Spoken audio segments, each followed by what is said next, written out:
talking about old movies playing on his phone, admiring the assets of other men. Meanwhile, President Musk can get down to the business of running the country. I pledge allegiance to the flag of the United States of America. I pledge allegiance to the flag. In January 2025, the future that generations were warned about will arrive. We know AI will change everything, but a far greater threat is here now. Because that day in January is not about artificial intelligence. It's about actual stupidity. Remember that time you did something embarrassing and hoped everyone would forget? Now imagine that feeling, but it's broadcast to millions and set to dramatic music. Before we move on, I'd like to ask you a small favor. If you appreciate this content, please take a second to like this video and subscribe to the channel. Over 98% of you watch the videos without subscribing. It costs you nothing, but it makes a huge difference to us. So, did you click the subscribe button? Great, thank you so much. Now, back to the video. That's pretty much what the Lincoln Project did to Trump in their latest ad. It's like they took all our collective, did he really just say, do that, moments from the last 4 years and turned them into a highlight reel of cringe. And let me tell you, it's more uncomfortable than sitting on a cactus. All right, folks, grab your binoculars and put on your best David Attenborough voice, because we're about to embark on a wild safari through the concrete jungle of Washington, D.C. Our destination, the natural habitat of that rare and mysterious creature known as the Trumpus auratus. As we approach the White House, our noses are assaulted by an unexpected aroma. Is it the sweet smell of freedom? Nope, just the lingering scent of McDonald's. Our subject must be nearby. Ah, there he is, the majestic Trumpus orangus in his natural environment. He did not make a single appeal to a moderate voter, an independent voter, a centrist voter, or even to the millions and millions of Republican voters who supported Nikki Haley this year, or Ron DeSantis. What's the delay?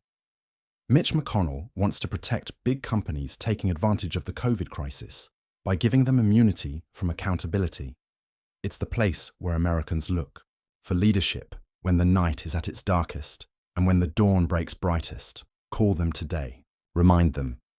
If they won't protect Americans now, we'll vote them out this November. Watch closely as he navigates the complex machinery of government with his tiny flailing hands. It's a sight to behold, like watching a toddler try to operate a nuclear submarine. But wait, what's this? The creature seems to be attempting to hydrate itself. Oh my!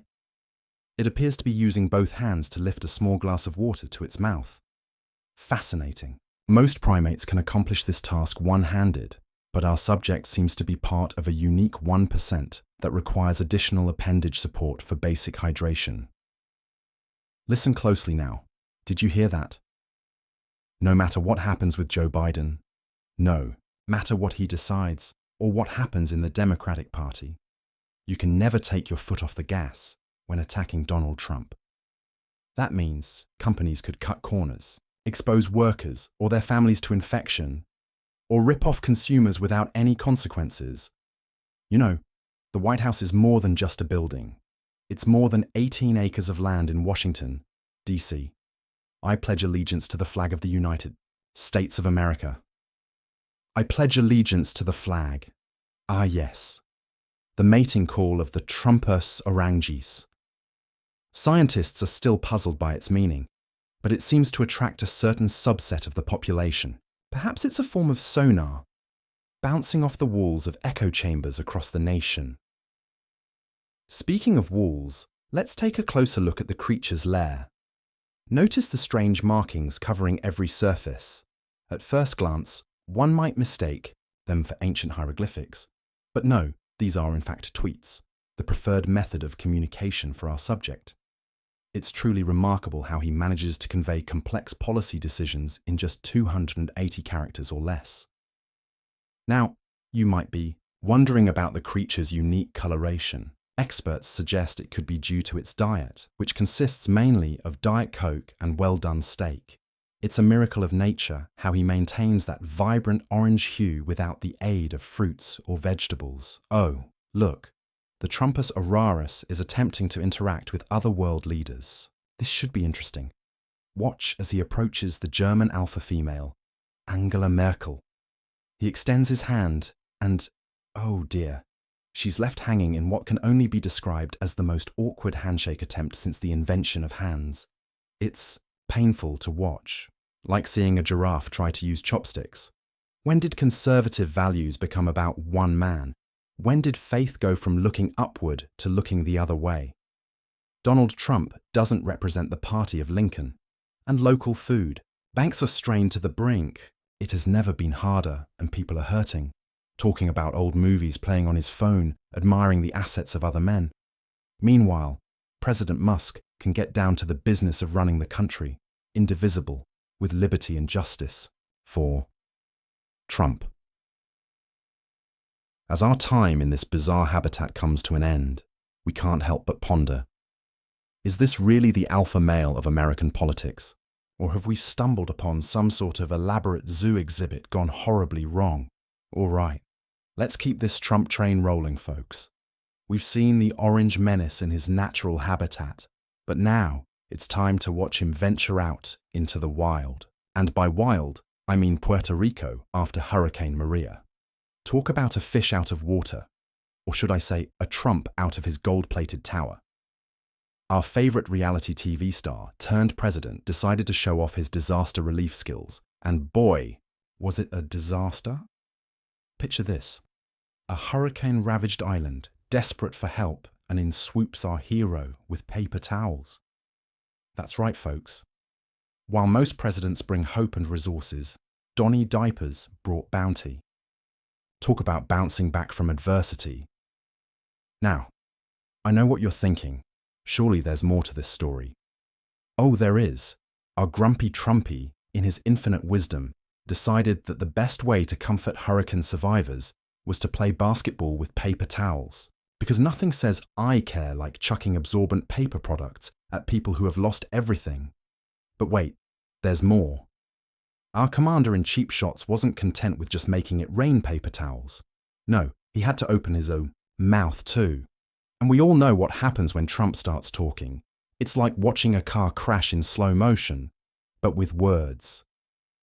In a move that shocked absolutely no one, Trump managed to turn a natural disaster into a competition. He compared Hurricane Maria's death toll to that of Hurricane Katrina, saying, 16 people died in Hurricane Maria. 16. And they had a very, very bad hurricane. But you know what? They had a lot of people that were killed in Katrina. Because nothing says presidential like playing whose disaster was worse. Joe Biden says he cares about law and order. He says he believes in our institutions, our safety, and the rule of law. So why is Joe Biden publicly appearing on stage with a convicted felon in the midst of the worst economic crisis in decades? And, with COVID's death toll rising, we at the Lincoln Project are confident that Donald Trump understands his position. Elon is smarter, wealthier, more charismatic, and has a far superior, more successful social media platform and company. With the economy on the edge, it's time for Mitch McConnell and Donald Trump to put people first. For once, I pledge allegiance to the flag of the United States of America. But here's the kicker. While most people think Trump's Puerto Rico visit was a disaster, and others believe it was just a misunderstood act of kindness, the truth is, they're both wrong. The real shock. It was actually an audition for the world's worst game show host. And behind curtain number 1, we have more hurricanes. Now I know you're wondering, what about the empathy, the leadership, the basic human decency? Well, my friends, those things were about as present in Trump's disaster response as vegetables are in his diet, which is to say, completely non-existent. But don't worry, folks, our orange friend wasn't done yet. In a stunning display of self-awareness, or lack thereof, Trump decided to brag about the size of the crowd that came to see him. Because when you're standing in the middle of a devastated island, the most important thing is clearly how many people showed up to watch you throw paper towels. So, as we watch Grumpy Trumpy fumble his way through another crisis. One question remains: is it possible to impeach someone for being tragically incompetent at throwing paper products, asking for a friend? And about 3 million Puerto Ricans. Well, folks, just when you thought our orange-hued hero couldn't possibly outdo his paper towel basketball skills, he's back with a new act that'll make you wonder if we're living in a sitcom or a political nightmare. Remember how we left Grumpy Trumpy in Puerto Rico trying to solve a hurricane with bounty? Well, hold on to your MAGA hats, because we're about to dive into the wild world of Trump rallies, where logic goes to die and alternative facts are born.